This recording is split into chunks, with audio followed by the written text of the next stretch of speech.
One of the most wonderful benefits of magical women is discovering new magicians and new talent. Although Dr. Kruti Parekh is new to me, she is an established magic star in India and billed as Asia's only female mentalist. Recently, she appeared on Penn and Teller Clueless and delighted the duel with her charming Tick-Tack-Toe mentalism magic. I'm thrilled to share this Outlook Business wow feature with Kruti Parekh. My first encounter with magic when I was 5 years old, I happened to go to Lonavala and I saw a magic show of a roadside magician. And I was really intrigued because that was the first time I was seeing magic. I just ran up to the magician after the show and I said, "Can you please teach me?" So, sometimes kids just say anything, so he thought I'm just talking nonsense. Just to get rid of me, he taught me 2 tricks. And I learned it so well, so I took 2 or 3 of his props and started performing there for the audience. So the audience loved it, and such a young girl performing some magic. And they started coming to me and said, "Can I get your autograph? Can I get your photograph?" So I thought, this is so wonderful. Like, even if I get full marks in my studies, people don't take my autograph or a picture with me. So I think it was the recognition which really caught my eye. And post that, there was no looking back. I think post that, magic really chose me.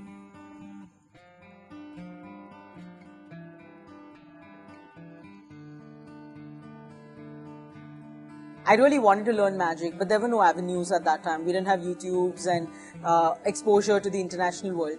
I was really determined to learn magic, and therefore I found out ways. So when people used to show me magic, I used to always ask them, "Can you please teach me one trick?" And they would be like, "Oh, you're too young to learn it. Oh, it's not your cup of tea," etc. So I would say, "Okay, fine, I'm going to figure out a way." And so they would show me a trick, and I would try to figure out how it's done and show it back to them and say, "This is an old trick." When I was 8 years old, I met with my guru, who's Mr. William Zimbago, and he taught me the big illusions. Things like David Copperfield on stage, vanishing your assistants, vanishing the Taj Mahal, etc. I think that was a dream as a child, that I want to do such big magics, big stuff, big props, needed assistants. So I remember my first show at the age of 8 was at the Bharati Vidya Bhavan in Mumbai with 45 assistants. So I'm commanding 45 people around me. But after I finished my engineering, I had to take a career choice. So I did make an effort rather to do an engineering job, but I really felt that this is not really what I am meant to do.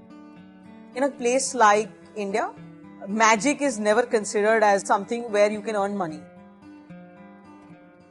I've always wanted to do something different and take it to a level wherein I'm able to give magic the respect that it really deserves. So I started finding out different kind of applications of magic, where you can use magic as therapy for special children, autistic children, where you can actually train them in a fun way with occupational therapy, fine motor skills, etc. So I started finding different applications onto it, and I started using magic as my language. So I came up with an environmental magic show, and I received a United Nations award for the same.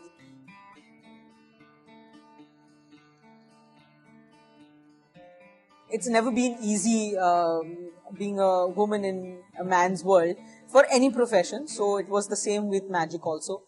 From learning magic to being heckled at events to even being disqualified at an event because they thought that I was not good enough for to be competing amongst the people, etc. And they asked me, "Oh, you're so young.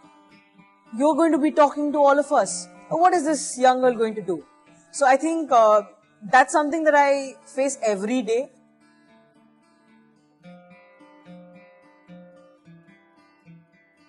What really prevents women from getting into magic is also perceived as something supernatural by a lot of people. There's a lot of black magic kind of thing associated with it, and a lot of women are kept away from it because it's kind of scares people away.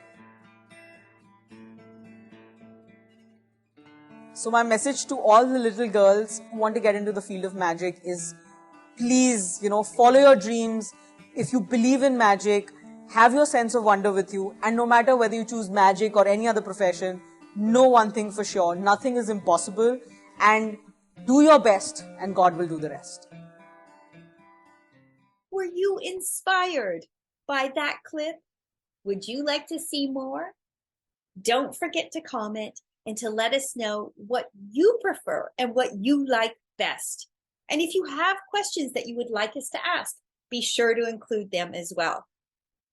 I'm Connie Boyd, and this is Magical Women. Ciao for now.